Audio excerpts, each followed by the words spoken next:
the county clerk, I think, has trotted out some nonsense trying to blame Republicans for long Democrat lines. These were not anything to do with us. We even suggested solutions, but the county clerk refused and failed to go by our suggestions, and instead created this problem through their own incompetence, created the problem of long Democrat lines. The party would not consider it in the future?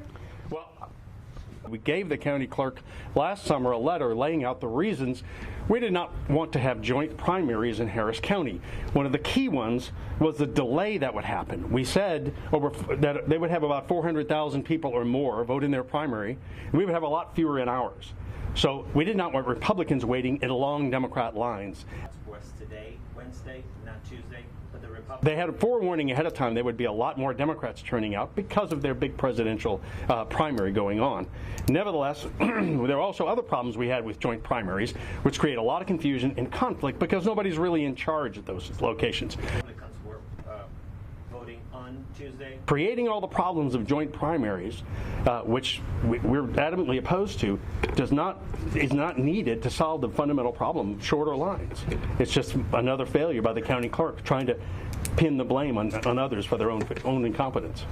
Again, people walking up seeing a long line are less likely to vote. And so if we had the handful of voters at a location seeing a very long line, I was working polls yesterday myself, to see a long line and get back in their car and give up. So it does tend to disenfranchise voters, and it also creates a lot of confusion because you have two equal authority election judges, one from each party, running the place, and if they don't agree on anything, the county clerk could never answer my question of what happens then. We certainly weren't considering it now. I think the idea is this: if they had a joint primary, they would have had 20 machines, let's say, instead of two sets of 10 machines. So everybody would have gone through 20 machines. But the 23 Republicans they were voting with hundreds of Democrats certainly would have had a harder time to vote. They would have waited in long lines, as we said they would when we decided against it last summer. We'd have Republicans waiting in Democrat lines. And we also would have had Republicans and Democrats running each other's primaries.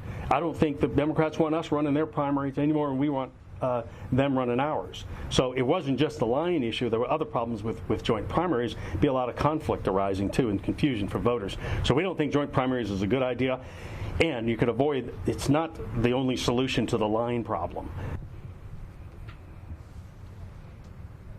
All they need to do is have a couple of, in TSU, for example, a couple of Republican machines would have handled the Republican vote. A lot more Democrat machines would have handled the Democrat vote. And we recommended that, but the clerk failed to even listen to the suggestion.